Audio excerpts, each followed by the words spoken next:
Nous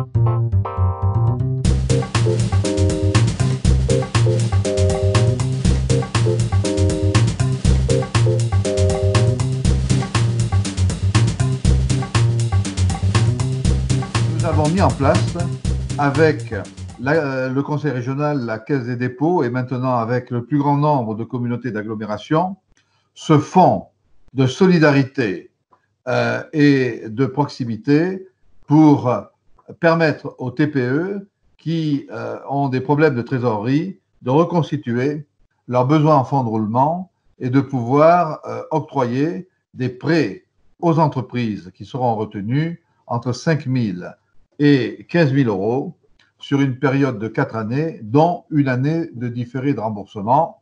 Bien évidemment, ces prêts à l'entreprise sont à 0% et sans garantie. Alors, il y a des critères d'éligibilité, bien évidemment. En gros, ce sont les moins de 10 salariés, y compris jusqu'à 10 avec le mandataire social, avec le chef d'entreprise. Ça concerne la TPE des secteurs d'activité que sont le commerce, l'artisanat, les services. Voilà, donc c'est assez large et ça pourra concerner aussi les cafés, hôtels, restaurants. Nous avons une enveloppe initiale de 24 millions d'euros constituée à parité, 12 millions d'euros par le conseil régional et 12 millions par la Caisse des dépôts.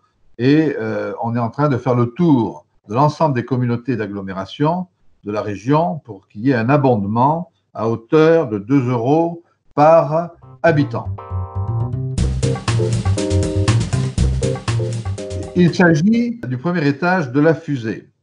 Donc, c'est un fonds d'urgence destiné à reconstituer la trésorerie, donc le besoin en fonds de roulement des entreprises pour qu'elles permettent, pour leur permettre dès la date du déconfinement, de pouvoir redémarrer leur activité avec la trésorerie nécessaire. Mais on sait bien que ce ne sera pas suffisant. C'est pour ça qu'il y a un deuxième fonds qui est d'ailleurs opérationnel et qui va prendre le relais du premier.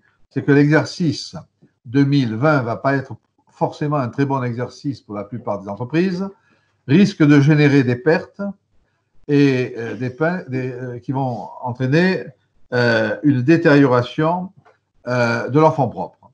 Et donc, c'est là où le deuxième fonds que nous gérons déjà depuis de nombreuses années, qui est le fonds dévolu à l'octroi de prêts d'honneur, va prendre toute sa signification.